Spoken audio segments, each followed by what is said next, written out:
नमस्कार, सौभाग्य मंगळसूत्र चॅनलमध्ये तुम्हा सर्वांचे पुन्हा एकदा खूप खूप स्वागत। आज आपण सोन्यांच्या वाट्यांचे आणि 64 मण्यांचे गंठण बनवणार आहोत। आज मी सोन्याचे मणी यूज करत आहे। तुमच्याकडे नकली मणी असेल तर तुम्ही नकली मण्यांमध्ये पण बनवू शकता। त्यासाठी आपण काळे पिवळे मणी वापरणार आहोत। सगळ्यात आधी तुम्हाला 1 मीटर दोरा घेऊन त्याचे 2 भाग डिवाइड करून सगळ्यात आधी काळे पिवळे मणी एका विशिष्ट मापामध्ये वळून घ्यायचे आहेत, जे नंतर आपण कमी जास्त करू शकतो। त्यानंतर 3 सोन्याचे मणी वळून त्यानंतर परत 10 किंवा 9 काळे पिवळे मणी वळवायचे आहेत। तुम्हाला साईज लांब हवी असेल तर काळ्या पिवळ्या मण्यांचा गॅप तुम्ही 10 मण्यांचा ठेवला तरीही चालतो। मी आता काळे पिवळे मणी 8 वळवलेले आहेत। त्यानंतर पुन्हा परत सोन्याचे 3 मणी आणि पुन्हा काळे पिवळे 8 मणी असे वळवलेले आहेत। अशाच प्रकारे तुम्हाला पूर्ण लाईन 4 टप्प्यांची किंवा 5 टप्प्यांची बनवायची आहे। आज आपल्याकडे मणी 64 आहेत, त्यामुळे आपण समोरचा 1 टप्प्यामध्ये मणी 4 टाकलेले आहेत।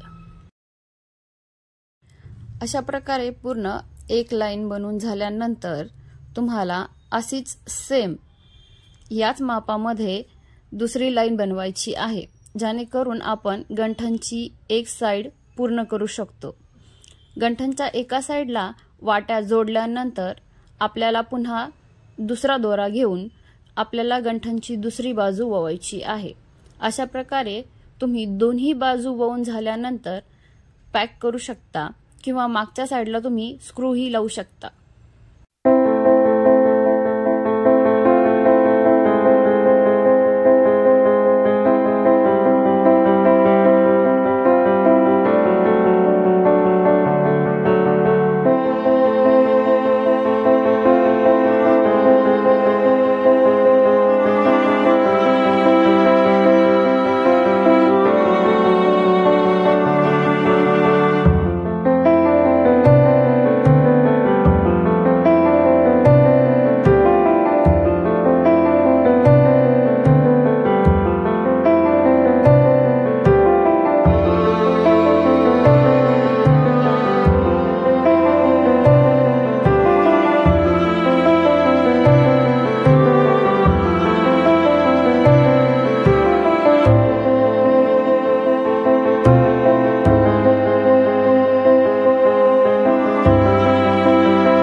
अशा प्रकारे आपले पूर्ण गंठण बनवून तयार झालेले आहे। हे सोन्यांच्या मण्यांचे आहे, तुम्ही हे साध्या मण्यांमध्ये पण बनवू शकता। अशा प्रकारे आपले गंठण बनवून तयार झालेले आहे। तुम्हाला ते कसे वाटले कमेंट करून नक्की सांगा। पुन्हा भेटू नवीन व्हिडिओ सोबत।